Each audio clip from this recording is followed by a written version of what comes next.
Hello everyone, welcome to general study care. আজ হচ্ছে 25 April 2024। তো আজকের এই ভিডিওতে 25 তারিখের যে সকল গুরুত্বপূর্ণ কারেন্ট অ্যাফেয়ার্সের প্রশ্নগুলি রয়েছে সেগুলি আলোচনা করব এবং প্রশ্নের সাথে সাথে কিছু এক্সট্রা ইনফরমেশনও দেওয়ার চেষ্টা করব। তো ভিডিওটি ভালো লাগলে লাইক, কমেন্ট এবং শেয়ার করবে। আর চ্যানেলে নতুন হয়ে থাকলে চ্যানেলটিকে অবশ্যই সাবস্ক্রাইব করবে। এছাড়া এই ভিডিও যদি পিডিএফ ফাইল ডাউনলোড করতে চাও তাহলে টেলিগ্রাম গ্রুপ জয়েন করে ডাউনলোড করতে পারো। টেলিগ্রাম গ্রুপের যে লিঙ্ক সেটি ডেসক্রিপশন বক্সে দেওয়া আছে। তাহলে চলো আজকের প্রশ্নগুলি আলোচনা করা যাক। আজকের প্রথম প্রশ্ন হচ্ছে, সম্প্রতি ইন্টেল কাকে ভারতে তাদের প্রধান হিসেবে নিযুক্ত করেছে? তো এখানে সঠিক উত্তর অপশন এ, সন্তোষ বিশ্বনাথন।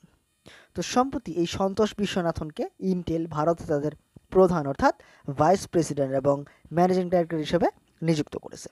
তো সঠিক উত্তর কি? অপশন এ, সন্তোষ বিশ্বনাথন। অ্যাকচুয়ালি যে ইন্ডিয়া রিজন যে রয়েছে না ইন্টেলের, তো এই ইন্ডিয়া রিজনের জন্য সন্তোষ বিশ্বনাথনকে তাদের প্রধান বা ভাইস প্রেসিডেন্ট এবং ম্যানেজিং ডাইরেক্টর হিসেবে নিযুক্ত করেছে। তো সঠিক উত্তর অপশন এ, সন্তোষ বিশ্বনাথন। আচ্ছা, সাম্প্রতিক সময়ে যে অন্যান্য গুরুত্বপূর্ণ কিছু অ্যাপয়েন্টমেন্টস হয়েছে সেগুলি বলি। যেরকম সম্প্রতি অনুরাগ কুমারকে সিবিআই এর জয়েন্ট ডাইরেক্টর হিসেবে নিযুক্ত করা হয়েছে। আর সম্প্রতি appointments committee of the cabinet বা এসিসি এই সম্প্রতি বন্দিতা কলকে এই ডিপার্টমেন্ট অফ পোস্ট এর সেক্রেটারি হিসেবে নিযুক্ত করেছে। আর সম্প্রতি সুপ্রিম কোর্টের বিচারপতি অনিরুদ্ধ বোস ন্যাশনাল জুডিশিয়াল একাডেমির ডাইরেক্টর হিসেবে নিযুক্ত হয়েছেন। আর সম্প্রতি সঞ্জয় শুক্লাকে ন্যাশনাল হাউজিং ব্যাংকের ম্যানেজিং ডাইরেক্টর হিসেবে নিযুক্ত করা হয়েছে। আর সম্প্রতি ভাইস অ্যাডমিরাল দীনেশ কে ত্রিপাঠী ভারতীয় নৌবাহিনীর পরবর্তী চিফ হিসাবে নিযুক্ত হয়েছেন। পরের প্রশ্ন হচ্ছে, সম্প্রতি ভারতে জাতীয় পঞ্চায়েতি রাজ দিবস কোন দিনটিতে পালন করা হয়েছে? তো প্রশ্নের সঠিক উত্তর কি? Option D, 24 April. সম্প্রতি 24 এপ্রিল পালন করা হয়েছে ভারতের জাতীয় পঞ্চায়েতি রাজ দিবস অর্থাৎ ন্যাশনাল পঞ্চায়েত রাজ ডে। অ্যাকচুয়ালি প্রত্যেক বছর এই 24 এপ্রিল কিন্তু ভারতে এই দিনটি পালন করা হয়, অর্থাৎ 24 এপ্রিল প্রত্যেক বছরই পঞ্চায়েতি রাজ ডে হিসেবে পালন করা হয়। তো সঠিক উত্তর কি? Option D, 24 April. অ্যাকচুয়ালি প্রথম পালন করা হয়েছিল 1993 সালের 24 এপ্রিল। তারপর থেকে প্রত্যেক বছর এই দিনটিকে পঞ্চায়েতি রাজ দিবস হিসেবে পালন করা হয়ে থাকে।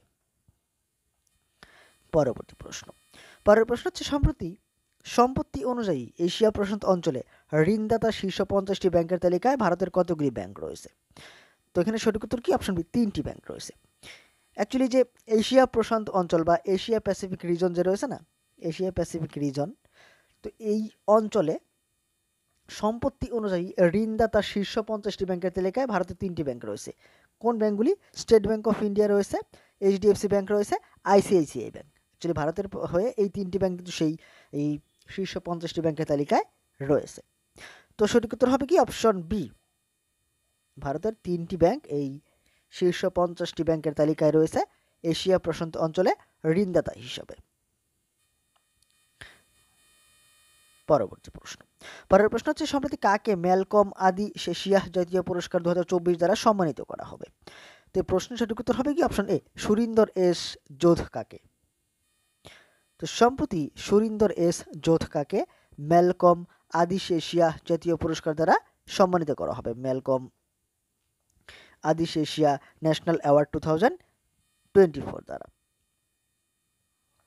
অ্যাকচুয়ালি এই যে প্রত্যেকবারই কিন্তু এই যে পুরস্কারটি ম্যালকম আদিশ এশিয়া জাতীয় পুরস্কার এটি প্রদান করা হয় বিভিন্ন ক্ষেত্রের উপর। তো এবার অ্যাকচুয়ালি যে সুরিন্দর এস যোধকা ইনি হচ্ছেন জেইউনি অর্থাৎ জওহরলাল নেহেরু ইউনিভার্সিটির একজন প্রফেসর। তো এনাকে কিন্তু এবারের এই পুরস্কারটি প্রদান করা হবে। আচ্ছা, সাম্প্রতিক সময়ে যে অন্যান্য গুরুত্বপূর্ণ কিছু অ্যাওয়ার্ড প্রদান করা হয়েছে সেগুলি বলি। যেরকম এই সম্প্রতি চন্দ্রযান-3 জন্য ইসরোর বিশেষজ্ঞ বিজ্ঞানীদের বিখ্যাত জন এল জ্যাক সুইগার জুনিয়র অ্যাওয়ার্ড দ্বারা সম্মানিত করা হবে। সম্প্রতি মমতাজ সাগর পেয়েছেন বিশ্ব সাহিত্য পুরস্কার। আর সম্প্রতি লোকেশ মুনি এই আমেরিকার যে রাষ্ট্রপতি রয়েছেন, রাষ্ট্রপতির পক্ষ থেকে presidents gold voluntary service award জয়লাভ করেছেন। আর সম্প্রতি অমিতাভ বচ্চনকে প্রেস্টিজিয়াস লতা দীননাথ মঙ্গেশকর অ্যাওয়ার্ড দ্বারা সম্মানিত করা হয়েছে। এছাড়া সম্প্রতি দীপিকা সোরেং সম্প্রতি এই হকি ইন্ডিয়ার পক্ষ থেকে আসুন্ত লাকড়া অ্যাওয়ার্ড জয়লাভ করেছেন। পরের প্রশ্ন হচ্ছে সম্প্রতি ভারতীয় সেনাবাহিনীর প্রধান কোথায় হাইটেক ল্যাবের উদ্বোধন করেছেন? তো সঠিক উত্তর হবে কি অপশন এ উজবেকিস্তান। অ্যাকচুয়ালি যে আমাদের যে ভারতীয় সেনাবাহিনীর প্রধান রয়েছেন না জেনারেল মনোজ পান্ডে, তিনি কিন্তু সম্প্রতি উজবেকিস্তান সফরে গিয়েছিলেন এবং সেখানেই এই 15 থেকে 18 তারিখের মধ্যে তিনি সেখানে একটি হাইটেক ল্যাব এর উদ্বোধন করেছেন। অ্যাকচুয়ালি যে হাইটেক ল্যাব এটি তৈরি করেছে কে? এটি কিন্তু ভারতীয় সেনাবাহিনী সেখানে তৈরি করেছে এই উজবেকিস্তানের সেনাবাহিনীর জন্য। অ্যাকচুয়ালি হাইটেক ল্যাব তথা আইটি ল্যাবরেটরি এটি সেখানে তৈরি করা হয়েছে এবং ভারতীয় সেনাবাহিনীর প্রধান জেনারেল মনোজ পান্ডে সেটিকে উদ্বোধন করেছেন, অর্থাৎ সেটির উদ্বোধন করেছেন উজবেকিস্তানে। পরের প্রশ্ন হচ্ছে সম্প্রতি কোথায় পৃথিবীর সবচেয়ে বড় সাপের জীবাশ্মের খোঁজ পাওয়া গেছে? তো সঠিক উত্তর কি অপশন সি ভারত। তো সম্প্রতি আমাদের দেশ ভারতে পৃথিবীর সবচেয়ে বড় অর্থাৎ পৃথিবীর সবচেয়ে দীর্ঘতম বা লম্বা সাপের খোঁজ পাওয়া গেছে। অ্যাকচুয়ালি এই সম্প্রতি ভারতের যে গুজরাট রাজ্য রয়েছে সেখানে যে কচ্ছ রয়েছে না, কচ্ছ নামক জায়গা, সেখানে বিশেষজ্ঞরা এই পৃথিবীর সবচেয়ে বড় সাপের জীবাশ্মের খোঁজ পেয়েছেন এবং এই সাপটির নাম কি দেওয়া হয়েছে? এই সাপটির নাম দেওয়া হয়েছে বাসুকি ইন্ডিকাস। নামটা খুব ইম্পর্ট্যান্ট এই সাপটির, অর্থাৎ এই সাপটির যে জীবাশ্ম যেটি ফসিলস যেগুলি খুঁজে পাওয়া গেছে তার নাম দেওয়া হয়েছে বাসুকি ইন্ডিকাস। তো সঠিক উত্তর কি অপশন সি। সম্প্রতি ভারতের গুজরাতের কচ্ছ অঞ্চলে কিন্তু পৃথিবীর সবচেয়ে দীর্ঘতম বা বড় সাপের জীবাশ্মের খোঁজ পাওয়া গেছে। পরের প্রশ্ন হচ্ছে সম্প্রতি অবসর নেওয়া কেন্টো মোমেটা কোন খেলার জন্য বিখ্যাত? তো সঠিক উত্তর কি অপশন সি ব্যাডমিন্টন। এই যে ডান দিকে দেখতে পাচ্ছি ইনি হচ্ছেন জাপানের একজন বিখ্যাত ব্যাডমিন্টন খেলোয়াড় কেন্টো মোমেটা। তো ইনি সম্প্রতি এই ব্যাডমিন্টন থেকে অবসরের কথা ঘোষণা করেছেন। অ্যাকচুয়ালি 29 বছর বয়সে ইনি অবসরের কথা ঘোষণা করলেন এই ব্যাডমিন্টন থেকে। তো সঠিক উত্তর কি অপশন সি। ইনি একজন বিখ্যাত ব্যাডমিন্টন খেলোয়াড়। অ্যাকচুয়ালি কিন্তু দুবারের চ্যাম্পিয়ন্স এই কেন্টো মোমেটা। পরের প্রশ্ন হচ্ছে সম্প্রতি কোন রাজ্য সরকার 2024-25 শিক্ষাবর্ষের জন্য স্থায়ী শিক্ষা নম্বর ব্যবহার বাধ্যতামূলক করেছে? তো সঠিক উত্তর কি অপশন এ অন্ধ্রপ্রদেশ। অ্যাকচুয়ালি যে অন্ধ্রপ্রদেশের যে স্কুল এডুকেশন ডিপার্টমেন্ট রয়েছে না, অন্ধ্রপ্রদেশের স্কুল এডুকেশন ডিপার্টমেন্ট, তাদের পক্ষ থেকে ঘোষণা করা হয়েছে যে এই 2024-25 শিক্ষাবর্ষের জন্য স্থায়ী শিক্ষা নম্বর বা পিইএন অর্থাৎ পার্মানেন্ট এডুকেশন নাম্বার এটি বাধ্যতামূলক করা হয়েছে। অ্যাকচুয়ালি যে আমরা জানি আমাদের যে ভারতের নাগরিকরা রয়েছেন তাদের কিন্তু একটি আধার নাম্বার রয়েছে, আধার কার্ড। তো সেরকম এটা হচ্ছে শিক্ষার জন্য একটি কার্ড যার নাম দেওয়া হয়েছে পার্মানেন্ট এডুকেশন নাম্বার বা পিইএন। তো এটি এই বাধ্যতামূলক করা হয়েছে অন্ধ্রপ্রদেশে। অন্ধ্রপ্রদেশ সরকারের পক্ষ থেকে কিন্তু এরকমটা ঘোষণা করা হয়েছে। পরের প্রশ্ন হচ্ছে সম্প্রতি নরপত সিংহ কোন দেশে হাইকমিশনার রেলওয়ে উপদেষ্টা পদে নিযুক্ত হয়েছেন? তো এখানে সঠিক উত্তর হবে অপশন বি বাংলাদেশ। এই যেখানে দেখতে পাচ্ছি ইনি হচ্ছেন এই নরপত সিংহ। তো ইনি সম্প্রতি বাংলাদেশে যে হাইকমিশন রয়েছে না ভারতের ঢাকাতে, সেখানে রেলওয়ে উপদেষ্টা পদে নিযুক্ত হয়েছেন। তো সঠিক উত্তর হবে কি অপশন বি বাংলাদেশে।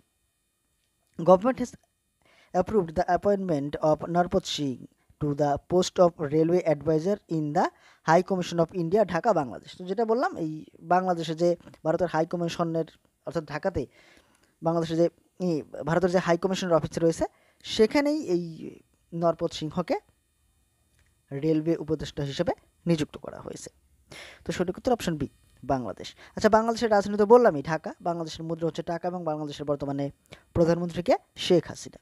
আচ্ছা, বাংলাদেশে বর্তমানে এই ভারতের পক্ষে হাই কমিশনার পদে কে নিযুক্ত আছেন? তো বর্তমানে বাংলাদেশে ভারতের হাই কমিশনার হচ্ছেন প্রণয় কুমার বর্মা। পরের প্রশ্ন হচ্ছে সম্প্রতি প্রয়াত রমন সুব্বারো কোন দেশের প্রাক্তন ক্রিকেটার ছিলেন? তো সঠিক উত্তর কি অপশন বি ইংল্যান্ড। এই যেখানে দেখতে পাচ্ছি ইনি ছিলেন রমন সুব্বারো। তো ইনি ইংল্যান্ডের একজন প্রাক্তন ক্রিকেটার ছিলেন। তো সম্প্রতি এ মাসের 17 তারিখে কিন্তু ইনি প্রয়াত হয়েছেন। অ্যাকচুয়ালি 92 বছর বয়সে ইনি প্রয়াত হয়েছেন এবং ইনি ছিলেন তৎকালীন সময়ের বিখ্যাত ইংল্যান্ডের একজন ব্যাটার, টেস্ট ব্যাটার। তো সঠিক উত্তর কি অপশন বি রমন সুব্বারো একজন ইংল্যান্ডের প্রাক্তন ক্রিকেটার ছিলেন। আর এবার গতদিন তোমাদের যে প্রশ্ন করেছিলাম, প্রশ্ন ছিল সম্প্রতি কে মন্টে কার্লো মাস্টার্স শিরোপা জয়লাভ করেছেন? তো সঠিক উত্তর ছিল option A Stefanos Tsitsipas. Stefano Tsitsipas সম্প্রতি মন্টে কার্লো মাস্টার্স শিরোপা জয়লাভ করেছেন। আচ্ছা, কাকে হারিয়ে? ক্যাসপার রুডকে হারিয়ে। এবার আজকের প্রশ্ন, তোমাদের জন্য যে প্রশ্ন থাকবে, প্রশ্ন হচ্ছে সম্প্রতি কোথাকার তিরঙ্গা বরফি জিআই ট্যাগ পেয়েছে? তো অবশ্যই তোমরা এই প্রশ্নটি সঠিক উত্তর কমেন্ট বক্সে করবে। তো বন্ধুরা, এবার এই গতকালকের অর্থাৎ 24 তারিখের যে কারেন্ট অ্যাফেয়ার্সের প্রশ্নগুলি ছিল সেগুলি একটু শর্টকাট রিভিশন করে নিচ্ছি। যেরকম প্রথম প্রশ্ন ছিল সম্প্রতি কাকে ভারতীয় নৌবাহিনীর পরবর্তী প্রধান হিসেবে নিযুক্ত করা হয়েছে? তো সঠিক উত্তর ছিল দীনেশ ত্রিপাঠীকে। তারপরের প্রশ্ন ছিল সম্প্রতি বিশ্ব ও কপিরাইট দিবস সম্প্রতি বিশ্ব বই ও কপিরাইট দিবস কোন দিনটিতে পালন করা হয়েছে? সঠিক উত্তর ছিল 23 এপ্রিল। তারপরের প্রশ্ন ছিল সম্প্রতি ইসরো কোন বছরের মধ্যে ধ্বংসাবশেষ মুক্ত মহাকাশ হাসিল করার লক্ষ্য নির্ধারণ করেছে? সঠিক উত্তর ছিল 2030-এর মধ্যে।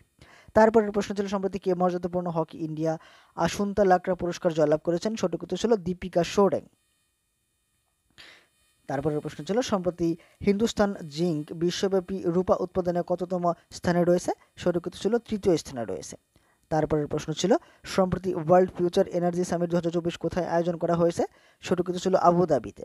তারপরের প্রশ্ন হচ্ছে সম্প্রতি ভারতীয় সেনাবাহিনী কোথায় এটিজিএম প্রশিক্ষণ অভ্যাস আয়োজন করেছে? সঠিক উত্তর ছিল সিকিমে। তারপরের প্রশ্ন ছিল সম্প্রতি কোথায় 3 দিনের বিখ্যাত রাত মসীন্দ্রনাথ রথযাত্রা অনুষ্ঠিত হয়েছে? সঠিক উত্তর ছিল কাঠমান্ডুতে।